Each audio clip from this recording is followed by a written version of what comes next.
Hello guys, আশা করি সকলেই ভালো আছেন। মোবাইল রিভিউয়ের 10 নম্বর ভিডিওতে আপনাদের স্বাগতম। আজকে যে মোবাইলের ভিডিওটি করতে চলেছি সেটি আমাদের দেশের নিজস্ব তৈরি ওয়ালটন NexG N9। এই মার্চ মাসে এই ফোনটি আমাদের দেশে লঞ্চ হয়েছে। এই ফোনটির তাক লাগানোর আকর্ষণীয় ব্যাপারটি হলো এর রিয়ার প্যানেল। ক্যামেরা সেটআপও অস্থির হয়েছে। যদি ক্যামেরার দিকে তাকান তাহলে গোলাকার একটি নোটিফিকেশন লাইট ধরতে দেখা যাবে, যা ফোনটিকে একটু বেশি আকর্ষণ করে তুলেছে। কি রিয়ার প্যানেলটি দেখে ফোনটি বেশি দামি মনে হচ্ছে, তাই না? না, একদমই না। দাম খুবই কম। এই ফোনটির দাম হচ্ছে মাত্র 17,999 টাকা। আমার মনে হয় ওয়ালটন প্রথম ভালো কিছু দিতে পেরেছে।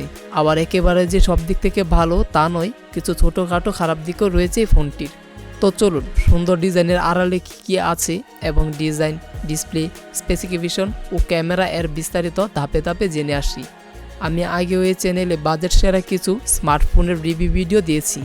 আপনাদের দেখার সুবিধার্থে ভিডিওগুলোর লিঙ্ক আই বাটন এবং ডিসক্রিপশন বক্সে দিয়ে দিয়েছি। তো শেষ পর্যন্ত আমার সাথে থাকুন। আমি আকাশ আছি আপনাদের সাথে। আপনারা দেখছেন আপনাদের প্রিয় ইউটিউব চ্যানেল স্টার রূপকথা। তো চলুন শুরু করা যাক। বরাবরের মতো এবারও মোবাইলের ডিজাইন দিয়ে শুরু করতে চাই। সুন্দর এই রিয়ার প্যানেলটি দেখে কোনোভাবেই বোঝার অবস্থা নেই যে পিছনে প্লাস্টিক নাকি গ্লাস ব্যবহার করা হয়েছে। দেখতে গ্লাসের মতো, কিন্তু মনে হয় প্লাস্টিক। তবে ওয়ালটন দাবি করেছে এখানে অজানা গ্লাস ব্যবহার করা হয়েছে। এই ফোনটি আকর্ষণীয় হওয়ার বড় একটি কারণ হলো এর ক্যামেরা মডিউলের সেটআপ। একটি বৃত্তের মধ্যে 3টি ক্যামেরা খুব ভালোভাবে সেটআপ করা হয়েছে, যার ফলে লুক অ্যান্ড ডিজাইন একেবারেই অস্থির লেভেলের। এই ফোনটি উচ্চতায় 6.63 ইঞ্চি এবং প্রস্থে 3.01 ইঞ্চি। ফোনটির থিকনেস 9.1 মিলিমিটার হওয়ায় ফোনটি একটু বেশি মোটা মনে হচ্ছে। আর এর ওজনও কম নয়। ফোনটির ওজন 219 গ্রাম। তারপরেও ততটাও মন্দ নয়। এখন মোবাইলটির পোর্টস অ্যান্ড বাটন দেখে আসি। ফোনটির নিচে রয়েছে stereo speaker, type C port, microphone ও 3.5 মিলিমিটারের জ্যাক, এবং ডান দিকের উপরে রয়েছে ভলিউম আপ ও ভলিউম ডাউন বাটন ও তার নিচে রয়েছে পাওয়ার অন অফ বাটন। বাম পাশে রয়েছে সিম কার্ড স্লট। এখানে দুটি ন্যানো সিম কার্ডের পাশাপাশি একটি ডেডিকেটেড স্টোরেজ ব্যবহার করতে পারবেন। তবে এখানে সর্বোচ্চ 256 জিবি পর্যন্ত ডেডিকেটেড স্টোরেজ ব্যবহার করতে পারবেন। আমি মনে করি এই বাজেটের মধ্যে এখানে 1 টেরা পর্যন্ত ব্যবহার করার সুযোগ দেওয়া উচিত ছিল। ও একটি কথা বলতে ভুলে গিয়েছিলাম, এখানে যে পাওয়ার অন অফ বাটনটি আছে সেখানে ফিঙ্গারপ্রিন্ট সেন্সর ব্যবহার করা হয়েছে, আর তা খুবই ফাস্ট কাজ করছিল। এই ফোনটি কালারে 3টি ভেরিয়েন্ট পাওয়া যাবে। সেগুলো হচ্ছে মিরর ব্ল্যাক, ক্রোম হোয়াইট ও মাইস্টিক কেন। এই 3টি কালার ভেরিয়েন্টের মধ্যে আপনার কোন ভেরিয়েন্টটি ভালো লেগেছে তা অবশ্যই কমেন্ট করে জানাতে ভুলবেন না। ওয়ালটন NexG N9 6.82 ইঞ্চির HD+ 90 হার্জের IPS ইনসেল ডিসপ্লে দিয়েছে।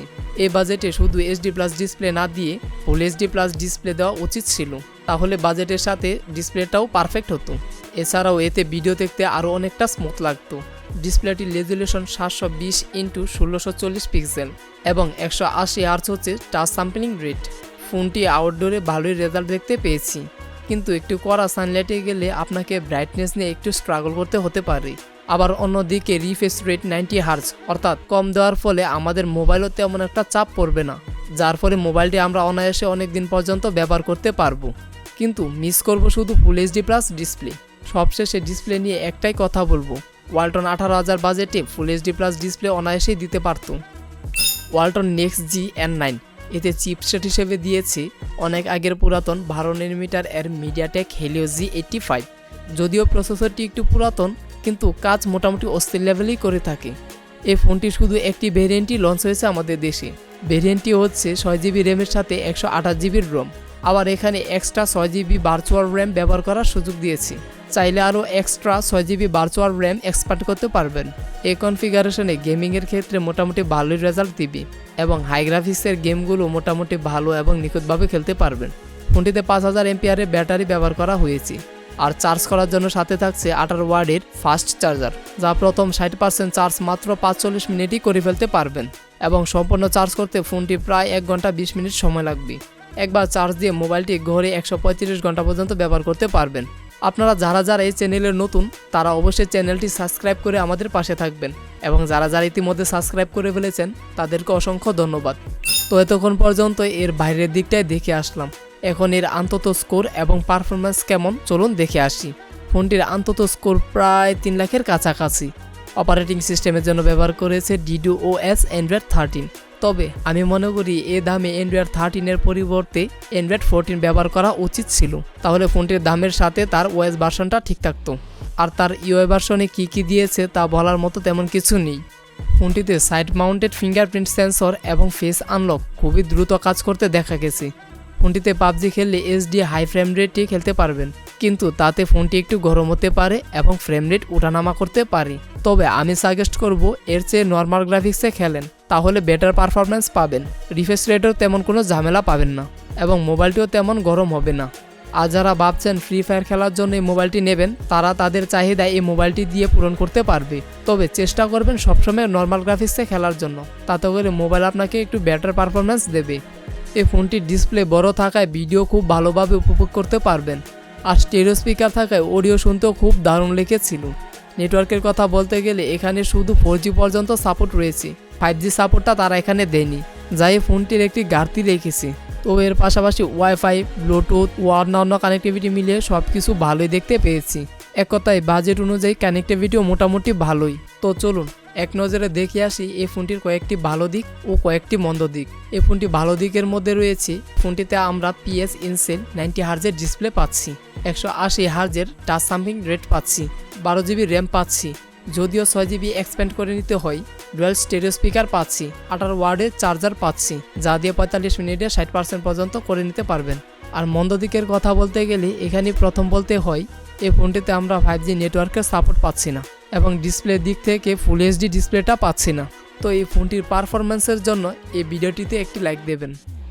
তো চলুন এখন মোবাইলটির সব থেকে আকর্ষণীয় দিক ক্যামেরা নিয়ে বিস্তারিত আলোচনা করি। পিছনে 3টি ক্যামেরার মধ্যে একটি ক্যামেরা হচ্ছে 50 মেগাপিক্সেল এবং বাকি 2টি ক্যামেরা হচ্ছে 2 মেগাপিক্সেল করে, যদিও বাকি 2টি ক্যামেরা তেমন কাজের নয়।